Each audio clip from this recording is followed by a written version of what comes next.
ወንድማችሁ ነብይ ሱራፌል ደምሴ ነኝ።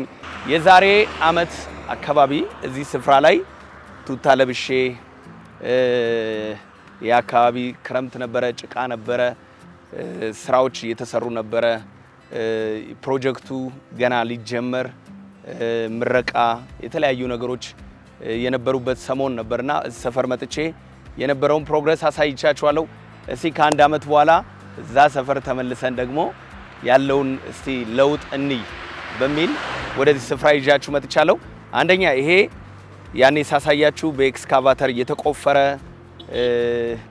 እንደገና ደግሞ ድንጋይ የተሞላ እዚህ ጋር ያለው ወንዝ ደግሞ ድልድይ እየተሰራ ነበርና ዘንድሮ ደግሞ ምን ይመስላል የሚለውን ደግሞ አብረን በጋራ እንይ። የዘንድሮ ደግሞ ይሄንን ይመስላል።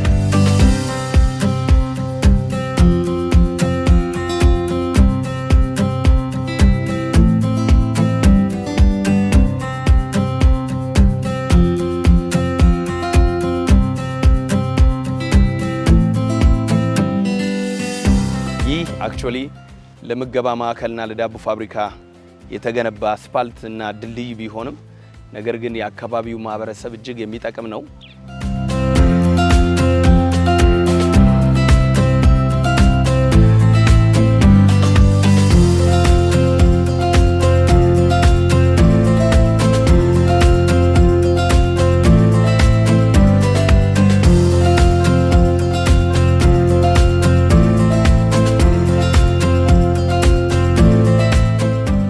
ለምስኪኖች የተሰበከ ነው። ለድሆች የተሰበከ ነው። ወንጌል ለደካሞች የተሰበከ ነው። ነገር ግን ደካማ አድርጎ ግን የሚያስቀር አይደለም። ድሃ አድርጎ የሚያስቀር አይደለም። ወንጌል ደካማውን ብርቱ ያደርጋል። ወንጌል ድሆችን ባለጠጎች ያደርጋል። ወንጌል የሰውን አይምሮ የመክፈት ጉልበት የመክፈት አቅም አለው። ዛሬ እዚህ ጋር ስጫማበት የምታዩት ይህ አስፋልት ዛሬ ማሳያችሁ ይሄ ትልቅ ፕሮጀክት በጣም የሚገርም ነው። ትናንትና እግዚአብሔር በመንፈሱ ይናገረኝ የነበረው እግዚአብሔር ትናንትና በመንፈሱ ያንቀጠቅጠውና ያደርገው የነበረው ነገር ትሩፋት ነው። ክብር ለእግዚአብሔር ይሁን። ክርስቶስ ኢየሱስን በማመናችሁ በነገር ሁሉ ባለጠጋ ተደርጋችኋል። በቃልም ሁሉ በስራም ሁሉ በጥበብም ሁሉ ባለጠጎች እንድትሆኑ ተደርጋችኋል ይላልና ስለዚህ ይሄ ሁሉ የዛ የመንፈስ ቅዱስ ስራው ውጤት ነው። የባርኮት ውጤት ነው። አሁን እንደምታዩት ይሄ አንዱ አውትሌት ነው። በፋብሪካው አጠገብ የሚገኝ የዳቦ መሸጫ አውትሌት ነው። ስለዚህ ዳቦዎች በዚህ ስፍራ ላይ በጣም በርካሽ ዋጋ ይሸጣሉ።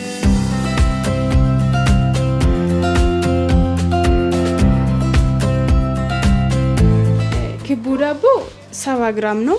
6 ብር ብቻ ነው የሚሸጠው። 6 ብር። አሁን በዚህ ሰዓት የትም ቢሆን ዳቦ 70 ግራም እና 80 ግራም ሆኖ በ6 ብር የለውም እና ቢሆን እንኳን 80 ግራሙ 10 ብር 12 ብር ነው። ግን እዚህ በጣም እርካሽ ሆኖ እየተሸጠ ነውና እኔ ዳቦ በ6 ብር ነው የምንሸጠው ማለት ነው። ስለዚህ ይሄ መሸጫ ብቻ ሳይሆን ማከፋፈያ ነው። መኪኖች ጠዋት ማለዳ ላይ በዚህ ስፍራ ላይ ይመጣሉ። ከዛ በኋላ ደግሞ በ6 ብር ዳቦ ይጭናሉ። በየክፍለ ከተማው በየሰፈሩ በየመንደሩ እየዞሩ ያከፋፍላሉ ማለት ነው። ክብር ለእግዚአብሔር ይሁን። አምላካችን እግዚአብሔር የተባረከና የተመሰገነ ይሁን። እንግዲህ ፕሬዘንስ ይሄንን መስሏል። ፕሬዘንስ እዚህ ደርሷል። ልዑል እግዚአብሔር ለዘላለም የተባረከ ይሁን።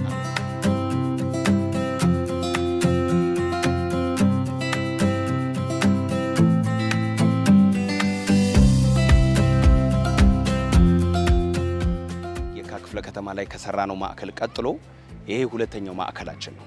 እግዚአብሔር የተመሰገነና የተባረከ ይሁን። ስለዚህ ይሄንን እንደጨረስን ደግሞ ሌላ የጀመርነው ፕሮጀክት አለ። እሱን ደግሞ በቀጣይነት የማሳያችሁ ይሆናል። እጅግ ተወዱታላችሁ ብዬ አስባለሁ። እግዚአብሔር አምላክ ክብሩን ጠቅልሎ ይውሰደው። ዓላማችን የናዝሬቱ ኢየሱስ የይሁዳ አንበሳን ማገልገል ነው። ግን የምናገለግልበት ዘርፍ የምናገለግልበት መንገድ ከአንዱ አገልግሎት ወይም ከአንዱ አገልጋይ ሌላኛው ይለያል። ሁላችንም አንድ አይነት አገልግሎት ልናገለግል አንችልም። ሁላችንም አንድ ልንሆን አንችልም። ጸጋ ልዩ ልዩ ነው። አሰራር ልዩ ልዩ ነው። መንፈስ አንድ ነው የሚለው። ስለዚህ ሁላችንም የተለያየ ጸጋ ተሰጥቶናል፣ የተለያየ ራእይ ተሰጥቶናል፣ የተለያየ አሰራር ተሰጥቶናል። ስለዚህ እግዚአብሔር በሰጠን ጸጋ፣ እግዚአብሔር በሰጠን አገልግሎትና እግዚአብሔር በሰጠን አሰራሮች ስራዎችን እንሰራለን። የሁላችንም የጋራ ውጤት ግን እንደ ሀገር ሃይማኖታዊውንም እንዲሁም መንፈሳዊውን ጥያቄ ይመልሳል። እግዚአብሔር የተባረከ ይሁን። እንደምታዩት እነዚህ ወደ ምገባ ማዕከል የሚገቡ አረጋን እናቶች፣ አባቶች፣ ወንድሞች፣ እህቶች ናቸው። Wow, I am a doctor. Are you a doctor? Serious, I told you the truth. My son, I get Oklahoma Baptist University, I get. Surgery doctor is very important. You were in this way? You were in the Challenges me. I'm surprised by you. I told you the truth. So, man, what is your profession? My profession is I'm a pastor. Pastor. Yes. Don't forget me by your spiritual, my brother. Really? በምገባ ማዕከል ዛሬ ከነሱ ጋር እናሳልፋለን።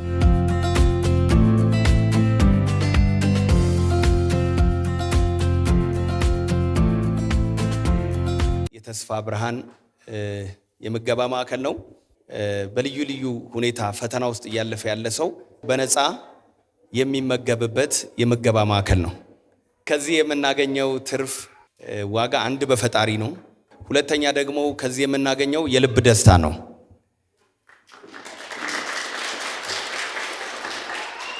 ቀጥታ ወደ ምሳ ፕሮግራማችን ነው የምንሄደው።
ጠግባችሁ እንድትበሉ ነው የምንፈልገው። በቂ የሆነ ምግብ ነው ያለው። ቁርጥ መብላት የሚፈልግ ቁርጥ አለ፣ ጥብስ መብላት የሚፈልግ ጥብስ አለ። እንግዲህ አብረን ዛሬ ቢያንስ ለአንድ ሰዓት አብረን እንቆያለን። ከልብ እናመሰግናለን። ለኛ የተደረገልንን መልካምነት ለሌሎች ሰዎች ማድረጋችንን እንዳንረሳ። አንድ መልካም ነገር ከሰው ስንቀበል እኛ ደግሞ ሁለት መልካም ነገር ለሰው ማድረግ አለብን አይደለም? ካለን ነገር ማካፈል። ብዙ ብር ስላለን አይደለም እናካፍለው፣ ሀብታም ስለሆነን አይደለም እናካፍለው። ወንድማችን እንደራሳችን ስለምንወድ ሰውን መውደድ ሀብት አይጠይቅም አይደለም? መልካምነት ብቻ ነው የሚጠይቀውና መልካምነት ለራስ ነው። ሁሉ ጊዜ ለሰዎች መልካም ማድረግ በቃ ባለን አቅም ገንዘብ በመስጠት ብቻ ሳይሆን ለሰዎች ክብር በመስጠት ለሰዎች ቦታ በመስጠት ልክ ነው። ሁሉ ጊዜ መልካም ሐሳቢዎች እንሁን። አይምሮአችን ሁሉ ጊዜ ቀና ነገር ያስብ። ሰውን በሰውነቱ ማሰብ ጥሩ ነው። ሰውን በሰውነቱ መቀበል ጥሩ ነው። ለሰው ደግ ስናደርግ ሰውየው ይሰጠናል ይመልስልናል ብለን ሳይሆን መልካምን ነገር ስናደርግ ባይመልስልኝም ብለን ነው አይደለም? ባይመልስልኝም ብለን ለሰው ሁሉ ጊዜ መልካም ማድረጋችንን እንዳንረሳ፣ ለሰው መልካም መሆናችንን እንዳንረሳ። ክፉ ብንሆን ጠማማ ብንሆን ራሳችንን ነው የምንጎዳው አይደለም? መልካም ብንሆን ግን ለራሳችን